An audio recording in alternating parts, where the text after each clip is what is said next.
It was just a picture of a mother and her daughters, but look at how they are holding their hands.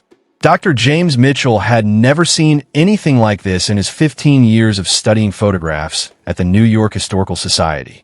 Someone found the picture in a donation box at an estate auction in Brooklyn, a few 1923 glass plate negatives with yellowed newspaper.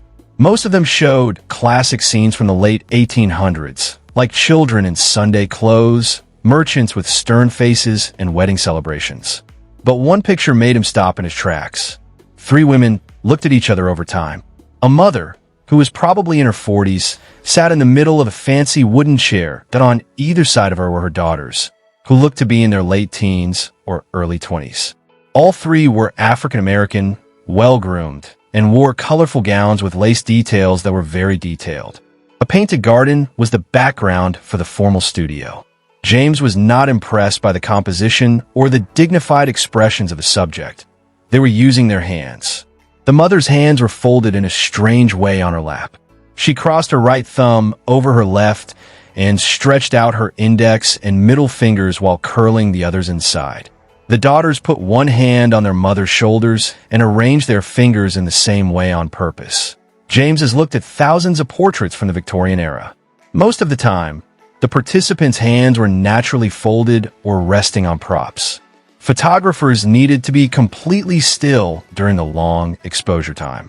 Everything was done on purpose. It couldn't have been a coincidence that these hand motions were so exact and planned. He picked up the magnifying glass and looked more closely at the negative. There were tiny, almost invisible scratches on the bottom right corner of the glass. New York 892247. James couldn't get the picture out of his head. That night, he went back to his apartment on the Upper West Side and put his study materials on the dining table. After he took a picture of the glass negative with a high-resolution camera, the portrait looked very clear on his laptop screen. For 1892, the level of detail was amazing. He could see the small brooch on the mother's collar, feel the fabric, and see how the daughter looked a little different. But he was focused on the hands. He made the frame bigger until all of the fingers could be seen. The placement was clear. There was no chance that this happened. It took a lot of effort to keep the mother's right thumb crossed over her left during the exposure. She made a certain shape with her fingers. The daughter's hands on her shoulders showed different versions of the same pattern, with her fingers bent at exact angles and her thumbs placed in a certain way. James had looked at pictures from the Civil War, information from the time of the Reconstruction, and social reform movements in the early 1900s. He was aware that activists and secret groups often used visual cues, certain poses, and things put in pictures that a person's posture can even send subtle messages to people who know how to read them. He opened up his database of networks that worked to end slavery and after it was over.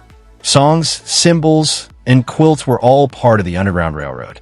But this was 1892, about 30 years after the Emancipation Proclamation and 15 years after the end of Reconstruction. Which networks still needed secret codes? His phone was ringing. Dr. Sarah Chun, a colleague and expert on African American history, replied to his earlier text with "free tomorrow morning." James typed back, "What did you find?" Something that could change the way we think about New York's activities after the Civil War. Talk about the problems with property rights and paperwork. Sarah arrived at the Historical Society at exactly 9 o'clock, carrying a worn leather backpack full of research materials. James's study had a life-size picture on the wall. The three women looked down at them with calm dignity. James carefully placed each finger and pointed with a laser pointer. "Look at their hands," he said. When Sarah got closer to the projection, her eyes narrowed. She set her bag down and took out a big folder. In a unique way, African-American families in the North suffered after rebuilding failed in 1877. Slavery is not a way to keep people out. They used property rights, inheritance, and even identity cards against them. She put the papers in order on the table. Legal papers, city records, and newspaper articles from the 1880s and 1890s. A lot of people think that New York was a progressive paradise, but it wasn't. Black families had trouble starting businesses, keeping their land, and getting their marriages recognized. Many people had left the South with nothing but their word. There are no birth certificates, marriage licenses, or other papers. James picked up an old newspaper from 1891 that was yellowed. The headline read, "Dispute over property in Harlem." The family says they own it, but they haven't shown any proof. "Exactly," Sarah said again. "I've been looking into mutual aid groups from this time." African American communities made connections with each other to help them get through these institutions.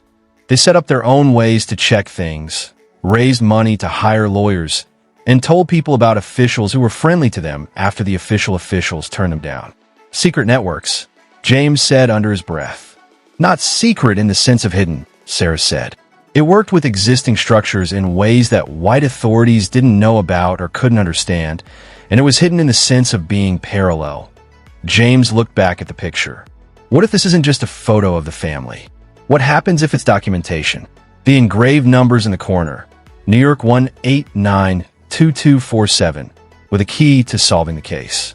James spent 2 days looking through local business directories and directories before he found a reference. Photographer Thomas Wright owned Studio 247. From 1888 to 1896, Wright worked out of a building on 8th Avenue. Even though the building had been turned into apartments decades ago, the address was still valid.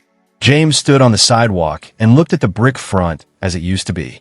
Wright's studio would have been on the second floor, with big windows facing north to let in soft, steady light that was perfect for portraits. The study of Wright himself led to an unexpected conclusion. In 1851, White Thomas Wright was born in Massachusetts. He learned how to take pictures in Boston. In 1887, he moved to New York and set up his workshop in a neighborhood with more variety. There were Irish immigrants, Italian relatives, and a growing number of African Americans living in the South. But at that time, Wright's clients were different.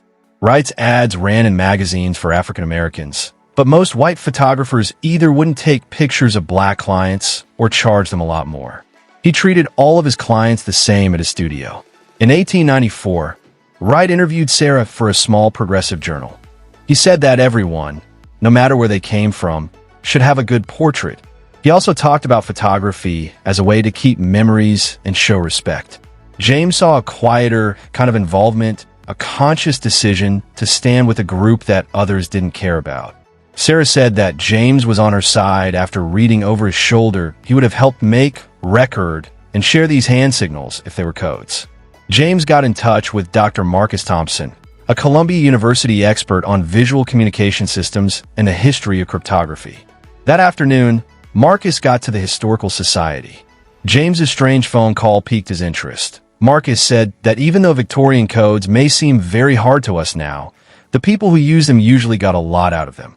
It's very important to understand the situation, who needed to talk, what information they needed to share, and who they needed to keep it from. After taking pictures of the hand positions from different angles, he opened his laptop and started making digital tracings. Let's begin with the idea that each hand position stands for a different thing instead of a letter. Too hard to show? It is more likely that there will be statuses, confirmations, and categories. Sarah took out her research on the problems that come with paperwork. What happens if the ID is checked? These networks needed ways to check people's identities, community membership credentials, and whether or not they were allowed to handle their own personal information. Marcus nodded slowly. Yes, that's right. So, the mother's hand motion could mean that she is the head of the family, a member of a network, or someone who helps others. The way they stand may show if the daughter is documented, undocumented, or needs help. They spent the afternoon comparing the painting to other pictures James had found in the estate sale box. 3 more pictures showed the same hand position, which was often subtle and planned. In one, the fingers of a couple made a pattern. In another, a Bible was put on top of a man's open hand. Marcus finally said, "It's not just one code. There are many signals in this system that can be put together to mean different things." These families got training on how to stand up straight. They were filmed on purpose. Other people on the network may also be able to read these pictures. When Sarah made the link, everything fell apart. She noticed a pattern when she looked for property rights cases from the 1890s in New York courts. A lot of African American families, who usually had the same lawyer, were able to get identity documents, prove that their marriages were legal, or fight for their property rights.